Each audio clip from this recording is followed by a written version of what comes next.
Bom, pessoal, falaremos agora de pneumonia adquirida na comunidade, dentro da pediatria. Vamos lá.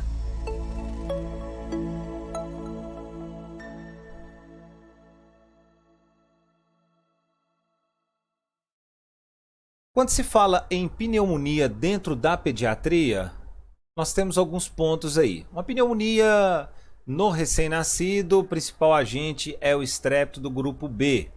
A partir dali pode ser uma infecção bacteriana ou viral.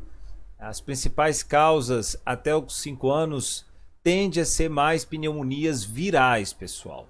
Mas você vai perceber, quando a gente entrar dentro dos protocolos, que quando se fala em pneumonia na infância, sempre a gente vai adicionar o tratamento já para bactérias. Claro, então tá aí entre os agentes principais, temos, né, o Streptopneumoniae, o Haemophilus, o Staphylo aureus, o vírus respiratório sincicial.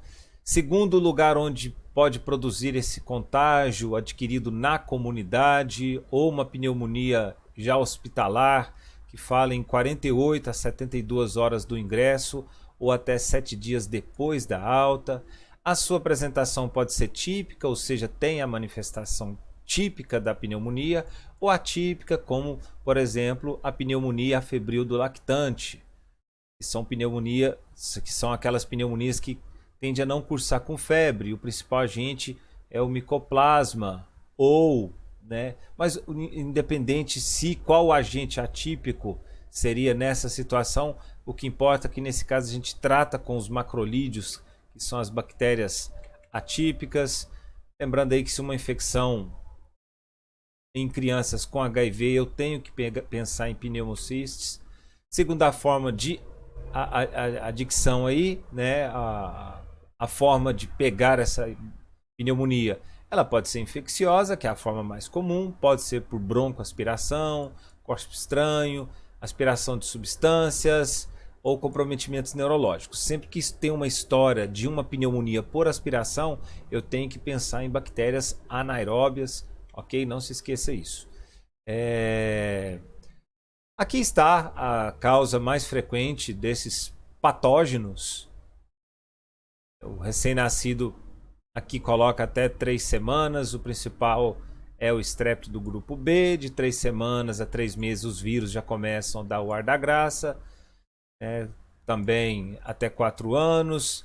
E a partir dos 5 anos já entra o micoplasma como o principal, o Streptopneumoniae e o Mycoplasma pneumoniae como agentes mais causais aí, principalmente aquela pneumonia atípica. Ok. A pneumonia recorrente define com 2 ou mais episódios em um único ano ou 3 ou mais episódios em qualquer momento aí.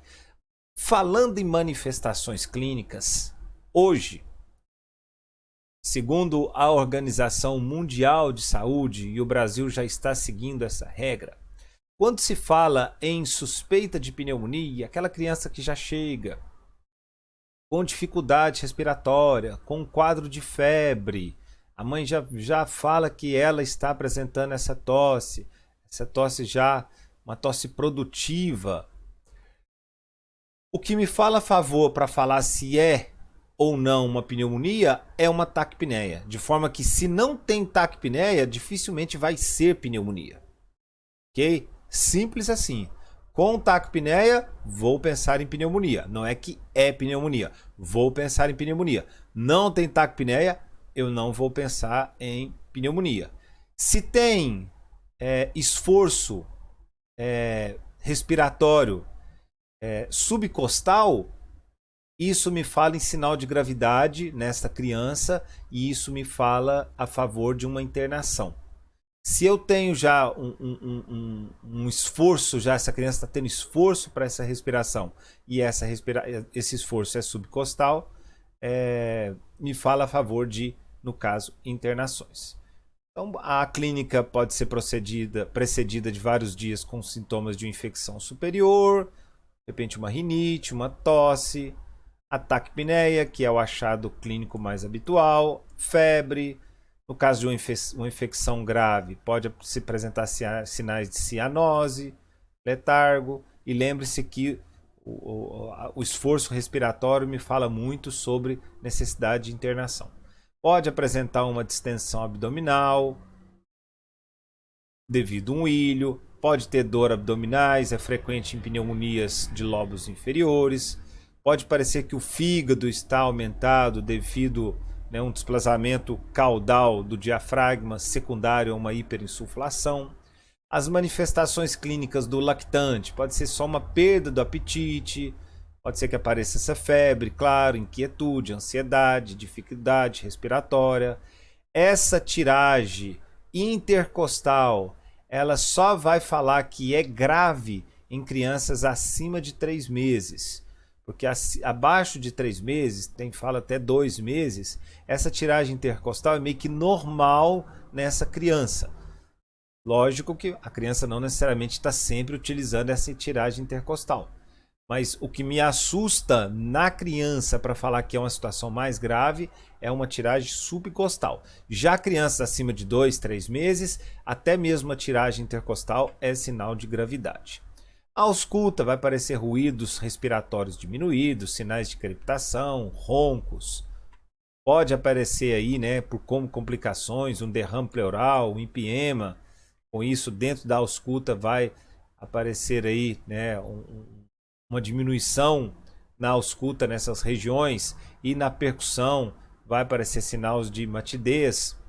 O diagnóstico é clínico, laboratorial e, claro, com a ajuda das imagens. Lembrando que o raio-x não faz diagnóstico de pneumonia, ele me ajuda a direcionar, até porque tem achados radiológicos diferentes segundo se é uma infecção viral, se é uma infecção bacteriana, se é uma infecção por estáfilo, se é uma infecção por estrepto.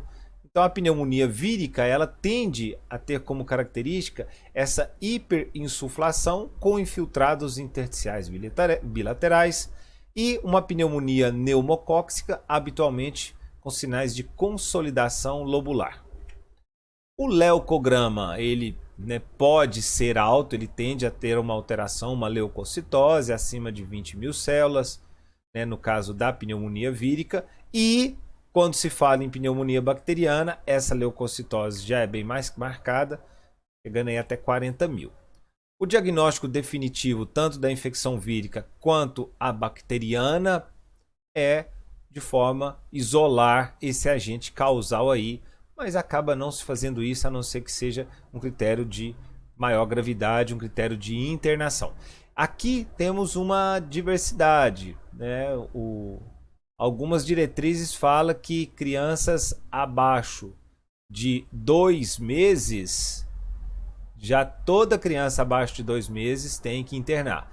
No material do Harrison, do Nelson, fala que abaixo de 6 meses tem que internar. Ok, pessoal? Então isso aí vai gerar uma certa controvérsia aí. E algumas outras causas, afetação de múltiplos lóbulos, uma criança imunodeprimida, um aspecto tóxico, uma dificuldade respiratória moderada, uma dificuldade respiratória moderada ou grave, ou seja, já está usando aí uma musculatura acessória. E aqui está os antibióticos, menos de 3 semanas, sempre internado, ok? Então, ampicilina e genta, que é sempre esse protocolo, amp e genta, e caso tenha sinais de comprometimento de líquido cefalorraquídeo, a gente vai entrar com a cefotaxima. Esse paciente de 3 semanas a 3 meses, sempre internado. Nesse caso, se internou, a cefotaxima, nesse caso aqui, considerar macrolídeos no caso de uma pneumonia febril. Então, segundo as indicações, menos de 3 meses, ampigenta e cefotaxima se tem sinais de comprometimentos, sinais de meningite. De 3 semanas a 3 meses, a cefotaxima. De 3 meses a 5 anos, ambulatorial, amoxicilina. Se precisou internar essa criança, ampicilina. Se essa criança, ela está internada com uma pneumonia complicada, ou seja, multilobar, sinais de derrame pleural, porém sem critérios para ir para a UTI, AMP mais clindamicina. E de 3 meses a 5 anos em UTI seria a ceftriaxona ou a cefotaxima mais vancomicina. No caso maiores de 5 anos, que vai ser tratado em casa, a amoxicilina, que vai ser tratado, que é uma pneumonia não complicada, que não foi tolerante, não complicada, intolerante via oral, aí nós vamos para uma penicilina, mantendo a mesma ideia, uma penicilina G cristalina ou até mesmo a ampicilina. Maiores de 5 anos que precisa internar, mas que não vai para a UTI, ampiclinda, assim como anteriormente, e maiores de 5 anos ainda, que foi para a UTI, ceftriaxona ou cefotaxima mais vanco.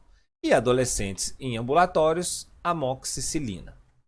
Algumas complicações então, derrame pleural, empiema e pericardite. Lembrando que sinais de empiema sempre tem que fazer uma punção aí. Opa! Agora falando da pneumonia atípica, a pneumonia febril do lactante, é aquela criança com síndrome de uma pneumonia febril. Como seria isso? Ele não tem febre, mas ele está com dificuldade de respirar, ele está saturando baixo, ele está com alteração de comportamento, menor a 6 meses. Então, devemos lembrar da pneumonia atípica do lactante. Aparece nos primeiros meses de vida, etiologia clamídia. Nesse caso, existem algumas relações aí com esse acometimento da clamídia. Isso aqui foi até questão de prova para nós. O motivo da consulta acaba a mãe procurando por conjuntivite. Aí é uma tosse que ataca pela noite. Ok.